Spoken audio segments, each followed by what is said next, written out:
ఛానల్కు స్వాగతం. ఈనాటి ముఖ్యాంశాలు. ఏపీని ఆదుకోండి, ప్రధాని మోదీకి సీఎం చంద్రబాబు వినతి. ప్లాట్ల క్రమబద్ధీకరణకు పచ్చ జెండా. వాతావరణ మార్పులు పెను సవాళ్లు. ఎస్సీలకు 4074 ప్యాసింజర్ ఆటోలు. కజకిస్తాన్లో కూలిన విమానం, 38 మంది దుర్మరణం. సమసమాజ స్వప్నానికి 100 ఏళ్లు. దేశంలో కమ్యూనిస్టుల ఎత్తుపల్లాల ప్రయాణం. కుదుపుల బస్సు నడుముకు చేటు. 6 సార్లు దిశ మార్చుకున్న అల్పపీడనం. వ్యంధ్యత్వానికి వివిధ చికిత్సలు. నాస్తిక కేంద్రం ప్రారంభించి 85 సంవత్సరాలు అయిన సందర్భంలో 12వ ప్రపంచ నాస్తిక మహాసభలు 2025 జనవరి 4-5 తేదీలలో విజయవాడ నాస్తిక కేంద్రంలో positive atheism, critical thinking and secular reform అంశం మీద నిర్వహించబడును. Registration fee 800 rupees. వసతి అవకాశాన్ని బట్టి ప్రతినిధులు ఏర్పాటు చేసుకొనగలరు. మహాసభలలో పాల్గొనదలుచువారు ఆన్లైన్లో రిజిస్ట్రేషన్ చేసుకోగలరు. స్పాట్ రిజిస్ట్రేషన్ అవకాశం కూడా కలదు. ఆన్లైన్లో రిజిస్టర్ చేసుకున్నవారు మహాసభల రిసెప్షన్ కౌంటర్ వద్ద తమ రిజిస్ట్రేషన్ను ధృవీకరించుకొనగలరు. ముఖ్య గమనిక: ప్రతినిధులు తమ ప్రయాణ వివరాలను రిజిస్ట్రేషన్ సమయంలో తప్పనిసరిగా తెలియజేయగలరు. మరిన్ని వివరాల కోసం ఈ క్రింది నంబర్లను సంప్రదించగలరు. జి నియంత 9490754655, శ్రీమతి రష్మి 9849081733, హరిసుబ్రహ్మణ్యం 9390577119, డాక్టర్ మారు 9848012127. ఈరోజు వార్తలను చూద్దాం. ఏపీని ఆదుకోండి, ప్రధాని మోదీకి సీఎం చంద్రబాబు వినతి. రాష్ట్ర ఆర్థిక వ్యవస్థను వైకాపా ప్రభుత్వం అస్తవ్యస్తం చేసిందని, 5 ఏళ్లకు రావాల్సిన రెవెన్యూ లోటు గ్రాంటును 3 ఏళ్లలోనే వాడేసిందని, ఈ నేపథ్యంలో ఆంధ్రప్రదేశ్ను ఆదుకునేందుకు ప్రత్యేక సాయం చేయాలని ప్రధానమంత్రి నరేంద్ర మోదీకి ముఖ్యమంత్రి చంద్రబాబు విజ్ఞప్తి చేశారు. దివంగత నేత అటల్ బిహారీ వాజ్పేయి శత జయంతి కార్యక్రమంలో పాల్గొనేందుకు ఢిల్లీ వచ్చిన ముఖ్యమంత్రి బుధవారం సాయంత్రం ప్రధానమంత్రి నరేంద్ర మోదీతో సుమారు గంట పాటు సమావేశమయ్యారు. ఈ సందర్భంగా ఆయన ఇటీవల ఆవిష్కరించిన స్వర్ణాంధ్ర విజన్ 2047ను ప్రధానమంత్రికి అందించి దాని సాకారానికి కేంద్రం తరపున అన్ని రకాలుగా సాయం అందించాలని కోరారు. వచ్చే నెలలో ప్రధాని చేతుల మీదుగా రాష్ట్రంలో ఆవిష్కరించే భారీ ప్రాజెక్టుల గురించి చర్చించారు. గత బడ్జెట్లో పోలవరం, అమరావతి ప్రాజెక్టులను గాడిన పెట్టేలా కేంద్రం సాయం ప్రకటించిన తరువాత ఇప్పటి వరకు సాధించిన పురోగతి గురించి, వచ్చే నెలలో 2 భారీ ప్రాజెక్టుల పనులు ప్రారంభించబోతున్న విషయాల గురించి ప్రధానికి వివరించారు. ప్లాట్ల క్రమబద్ధీకరణకు పచ్చజెండా. వైకాపా ప్రభుత్వంలో కోట్ల రూపాయల ఫీజులు వసూలు చేసి ప్లాట్లు క్రమబద్ధీకరించకుండా ప్రజలను అప్పుల పాలు చేసిన లేఅవుట్ క్రమబద్ధీకరణ పథకంపై కూటమి ప్రభుత్వం దృష్టి సారించింది. పెండింగ్ దరఖాస్తులను మార్చి నెలాఖరులోగా పరిష్కరించి ప్రజల వెతలు తీర్చాలని నిర్ణయించింది. ఈ మేరకు పురపాలక పట్టణాభివృద్ధి శాఖ మార్గదర్శకాలు జారీ చేసింది. పట్టణాభివృద్ధి సంస్థల్లో అపరిష్కృతంగా నిలిచిపోయిన ఎల్ఆర్ఎస్ దరఖాస్తులపై మరోసారి తాకీదులు ఇవ్వనున్నారు. వీటి పరిష్కారానికి దరఖాస్తుదారుల నుంచి రావాల్సిన అదనపు సమాచారం, దస్త్రాలు, చెల్లించవలసిన ఫీజులు, నోటీసులు సిద్ధం చేస్తున్నారు.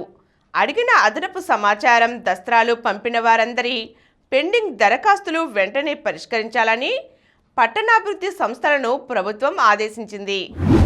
కజకిస్తాన్లో కూలిన విమానం. కజకిస్తాన్లో ఘోర విమాన ప్రమాదం చోటు చేసుకుంది.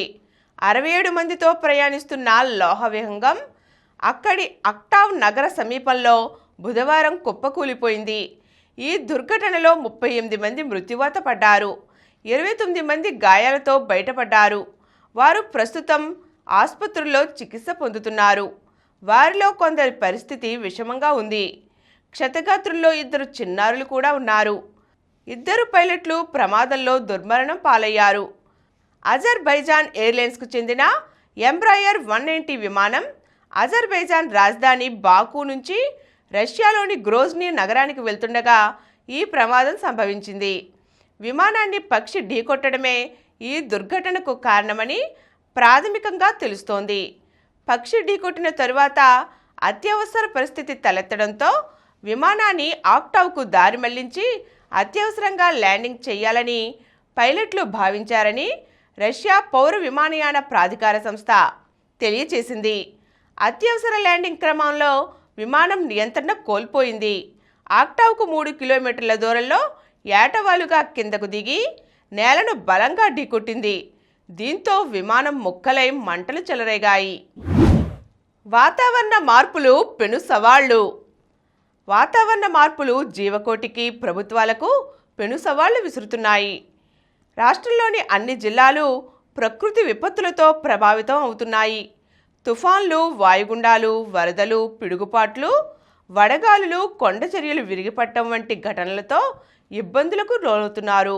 భూతాపం పెరగడంతో కొన్ని జిల్లాలకు వరద ముప్పు, మరికొన్ని జిల్లాలకు కరువు ముప్పు పొంచి ఉంది.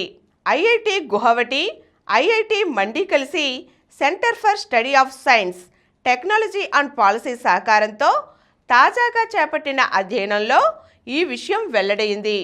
ఈ పరిశోధన సూచీలకు అభివృద్ధితో సంబంధం ఉంటుందని, ప్రభుత్వాలు వాటిని పరిగణలోకి తీసుకుని దీర్ఘకాల సన్నద్ధత, నష్ట నివారణకు ప్రణాళికలు రచించాలని, చేపట్టవలసిన చర్యలపై దృష్టి సారించాలని వాతావరణ నిపుణులు పేర్కొంటున్నారు. కృత్రిమ మేధ సంవత్సరంగా 2025 భవిష్యత్తును కృత్రిమ మేధ నడిపిస్తుందని నిపుణులు అంచనా వేస్తున్నారు.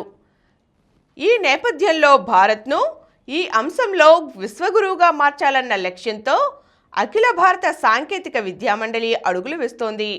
ఇందులో భాగంగా 2025ను కృత్రిమ మేధ సంవత్సరంగా ప్రకటిస్తున్నారు. ఇంజనీరింగ్, మేనేజ్మెంట్, పాలిటెక్నిక్ తదితర కోర్సుల్లో ఏఐని మిళితం చేయడం, విద్యార్థులను ఆ రంగంలో నిపుణులుగా మార్చాలని నిర్ణయించారు. అందుకు ప్రాథమికంగా పలు చర్యలు చేపట్టేందుకు ప్రణాళికలు రూపొందించారు. అంతేకాకుండా ఈ నెలాఖరులోపు ఏఐ అమలు ప్రణాళికను సమర్పించాలని దేశవ్యాప్తంగా తమ పరిధిలోని దాదాపు 14,000 విద్యాసంస్థల ప్రిన్సిపాళ్లు, డైరెక్టర్లకు ఏఐసిటిఈ చైర్మన్ టీజీ సీతారాం లేఖ పంపారు. శవం దొరకలేదని అమాయకుణ్ణి చంపేశారు. పశ్చిమ గోదావరి జిల్లా ఉండి మండలం ఎండగంటి గ్రామంలో మృతదేహం పార్సిల్ కేసులో రోజుకో కొత్త విషయం వెలుగు చూస్తోంది. ఆస్తి కోసం జూలై నుంచే ఈ కుట్రకు ప్రణాళిక వేసినట్లు తెలుస్తోంది. ఈ కేసులో ప్రధాన అనుమానితుడు శ్రీధర్ వర్మ తన వదిన సాగి తులసికి చెందవలసిన ఆస్తిని కాజేయాలనే ఆలోచనతోనే ఈ పథకం రచించాడు. తొలుత ఓ సామాజిక సేవా సంస్థ ద్వారా తులసి ఇంటి నిర్మాణానికి సాయం అందించే క్రమంలో సామాగ్రిని అందిస్తున్నట్లుగా కథ నడిపించాడు. అదే క్రమంలో పార్సిల్లో శవాన్ని పంపి తులసిని భయపెట్టాలని చూశాడు. శవానికి బదులుగా కోడ్ భాషగా చేప దొరికిందా అని మాట్లాడుకునేవారని తెలుస్తోంది. తులసికి శవాలంటే భయమని కుటుంబ సభ్యులు లేదా సన్నిహితులకు తప్ప బయట వారికి తెలిసే అవకాశం ఉండదని పోలీసులు భావిస్తున్నారు.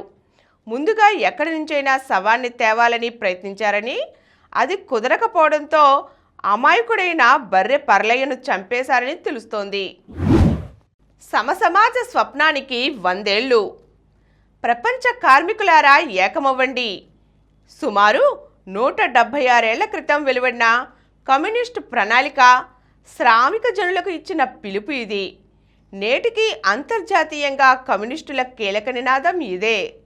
భారతదేశంలో కమ్యూనిస్టు పార్టీ ఆవిర్భవించి 100 ఏళ్లు అవుతున్నా కార్మిక రాజ్య స్థాపన మాటేమిటో గాని వివిధ పార్టీలుగా, గ్రూపులుగా విడిపోయిన కమ్యూనిస్టులకు, వారి సానుభూతి పరులకు సైద్ధాంతిక, కార్యాచరణపరమైన ఐక్యత సాకారమవ్వని స్వప్నంగానే మిగిలిపోయింది.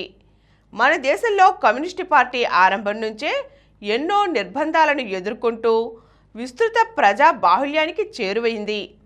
స్వతంత్ర భారతదేశ తొలి సార్వత్రిక ఎన్నికల్లో ప్రధాన జాతీయ పార్టీ కాంగ్రెస్కు కమ్యూనిస్టులే ప్రత్యామ్నాయం అనేంతగా ప్రాచుర్యం పొందింది. అలాంటి కమ్యూనిస్టు పార్టీ నేటి పరిస్థితి ఏమిటనేది సమసమాజాన్ని ఆకాంక్షించే ప్రతి ఒక్కరి ప్రశ్న. ఎస్సీలకు 4074 ప్యాసింజర్ ఆటోలు. దళితులకు సుస్థిర ఆదాయాన్ని సమకూర్చే దిశగా ప్రభుత్వం చర్యలు చేపట్టింది. కేంద్ర ప్రభుత్వ పథకం పిఎం అజయ్ రాష్ట్ర ప్రభుత్వ పథకమైన ఉన్నతిని అనుసంధానించి ప్యాసింజర్ ఆటోలను, వ్యవసాయ పరికరాలను రాయితీపై ఇవ్వాలని నిర్ణయించింది. దీనికి సంబంధించిన కార్యాచరణను ఇప్పటికే అమల్లోకి తెచ్చింది. రాష్ట్ర వ్యాప్తంగా 4074 ప్యాసింజర్ ఆటోలను ఇవ్వాలని నిర్ణయించి వాటి సేకరణకు గాను టెండర్ కమిటీలను ప్రభుత్వం నియమించింది.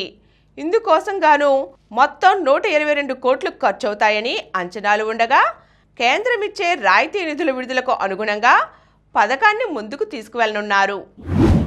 6 సార్లు దిశ మార్చుకున్న అల్పపీడనం. ఆగ్నేయ బంగాళాఖాతంలో ఈ నెల 16న ఏర్పడిన అల్పపీడనం ఇప్పటికీ స్థిరంగా కొనసాగుతోంది. 10 రోజుల్లో 6 సార్లు దిశ మార్చుకుని ప్రస్తుతం తీవ్ర అల్పపీడనంగా ఉంది. ఇది వాయుగుండంగా బలపడేందుకు ఎగువ ప్రాంతాల్లో పరిస్థితులు అనుకూలించటం లేదు. సముద్ర ఉపరితల ఉష్ణోగ్రతలు అనుకూలంగా ఉండడంతో అల్పపీడనంగా బలహీనపడట్లేదు. దీంతో 5 రోజులుగా తీవ్ర అల్పపీడనంగానే కొనసాగుతోంది. ఇలాంటి పరిస్థితి అరుదుగా వస్తుందని వాతావరణ నిపుణులు చెబుతున్నారు. ఇది క్రమంగా వాయవ్య దిశగా కదులుతూ గురువారానికి సముద్రంలోనే అల్పపీడనంగా బలహీనపడుతుందని అంచనా వేస్తున్నారు. దీని ప్రభావంతో తేలికపాటి నుంచి ఓ మోస్తరు వర్షాలు కురుస్తాయని ఐఎండీ తెలియజేసింది. చిత్తూరు, శ్రీ పొట్టి శ్రీరాములు, నెల్లూరు, ప్రకాశం జిల్లాలలో భారీ వర్షాలు కురిసే అవకాశం ఉంది. కుదుపుల బస్సు నడుముకు చేటు. సిటీ బస్సుల్లో ప్రయాణమంటే చాలు చుక్కలు కనిపిస్తాయి. అంతా ప్రయాణిస్తుంటారు. కానీ అలా అనుక్షణం కుదుపులతో సాగే ప్రయాణం దీర్ఘకాలంలో వెన్ను సమస్యలకు, కండరాల బలహీనతకు కారణమవుతుందని తేలింది. సిడ్నీకి చెందిన పరిశోధనా బృందం వివిధ మార్గాల్లోని బస్సులపై పరిశోధన చేసింది. యాక్సిలరోమీటర్, గైరోస్కోప్ సెన్సర్లను ఉపయోగించి సిటీ బస్సుల్లో సీట్ల కుదుపులను అంచనా వేసింది. బస్సుల కుదుపులను నియంత్రించే సస్పెన్షన్ సిస్టమ్ సక్రమంగా ఉండేలా చూడటం, మెరుగైన సీట్లు, కుదుపులు లేకుండా డ్రైవ్ చేయడం ద్వారా వీటిని నియంత్రించవచ్చునని పేర్కొంది. వ్యంధ్యత్వానికి వివిధ చికిత్సలు. వాసవ్య నర్సింగ్ హోంలో 1302వ ఆరోగ్య సదస్సు. ఆధునిక కాలంలో సంతానలేమి సమస్య ఎక్కువగా ఉంది. వైద్యశాస్త్ర ప్రగతిలో నేడు సంతాన సాఫల్యతకు పలు చికిత్సలు అందుబాటులోకి వచ్చాయి. కొందరిలో శారీరక సమస్యలు కారణమైతే మరికొందరిలో జీవనశైలి కారణమవుతోంది. అయితే సంతానలేమికి అందుబాటులో ఉన్న వివిధ చికిత్సల గురించి ప్రతి ఒక్కరికి అవగాహన అవసరమని ప్రముఖ ఇన్ఫెర్టిలిటీ స్పెషలిస్ట్ డాక్టర్ వి నవ్య పేర్కొన్నారు. వాసవ్య నర్సింగ్ హోంలో డాక్టర్ సమరం అధ్యక్షతన మంగళవారం జరిగిన ఆరోగ్య సదస్సులో ఆమె ముఖ్య అతిథిగా పాల్గొని వంధ్యత్వానికి వివిధ చికిత్సలు అంశంపై సవివరంగా ప్రసంగించారు. ఆమె మాట్లాడుతూ ఏడాది దాటిన దంపతులు గర్భం రాకపోతే కారణమేమిటో పరీక్ష చేయించుకోవాలన్నారు. సంతానలేమికి స్త్రీ పురుషులిద్దరిలోనూ లోపాలు కారణమన్నారు. ఈనాడు మన దేశంలో 15 నుండి 19% మంది సంతానలేమితో బాధపడుతున్నారన్నారు. పట్టణ ప్రాంతాల్లో ప్రతి 8 మంది దంపతుల్లో ఒకళ్ళు సంతానలేమితో బాధపడుతున్నారన్నారు. కొందరికి అసలు గర్భం రాకపోవడమే ఉంటే మరికొందరు ఒక బిడ్డ పుట్టిన తర్వాత మరొక బిడ్డకి అవకాశం లేకుండా ఉంటున్నారన్నారు. ఆధునిక కాలంలో జీవనశైలిలో వచ్చిన మార్పులు కూడా సంతానలేమికి కారణమన్నారు. యువతుల్లో 35 సంవత్సరాలు వచ్చిన దగ్గర నుంచి సంతాన సాఫల్యత చాలా త్వరగా తగ్గిపోతుందన్నారు. స్త్రీలలో సంతానలేమి ఉన్నప్పుడు తగిన పరీక్షలు చేయించుకుంటే, కారణం బట్టి చికిత్స చేస్తే మంచి ఫలితాలు కలుగుతాయన్నారు. కొందరిలోనే ఐవీఎఫ్, ఇక్సీ వంటి చికిత్సలు అవసరం అవుతాయన్నారు. సంతానం కోసం ఎక్కువ కాలం వేచి చూడకుండా వీలైనంత త్వరగా దంపతులు డాక్టర్ని సంప్రదించాలన్నారు.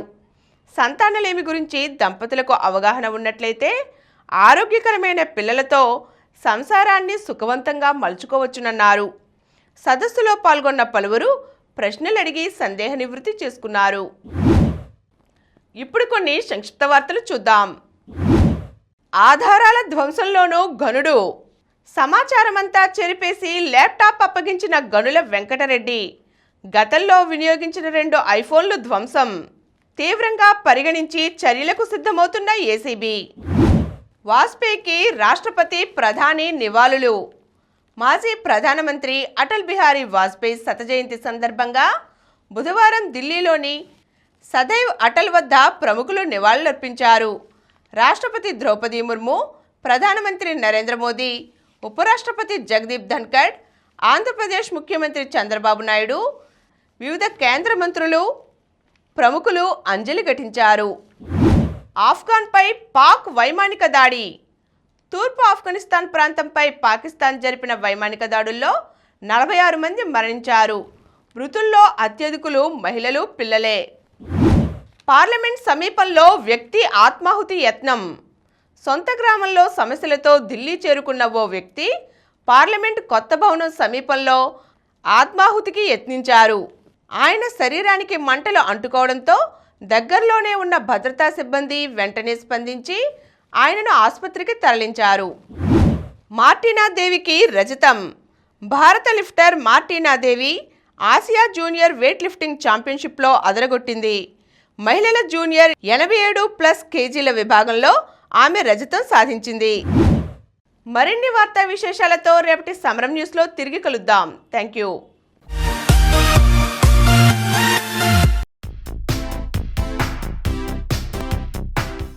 ప్రతిరోజు వార్తా విశేషాల కోసం అనతి కాలంలోనే 20 కోట్ల వ్యూస్ సాధించిన సమరం ఛానల్ సమర్పించు సమరం న్యూస్ ఛానల్కు సబ్స్క్రైబ్ చేయండి, లైక్ చేయండి, మీ ఫ్రెండ్స్కి షేర్ చేయండి. అలాగే ప్రక్కనున్న గంట సింబల్ని ప్రెస్ చేయడం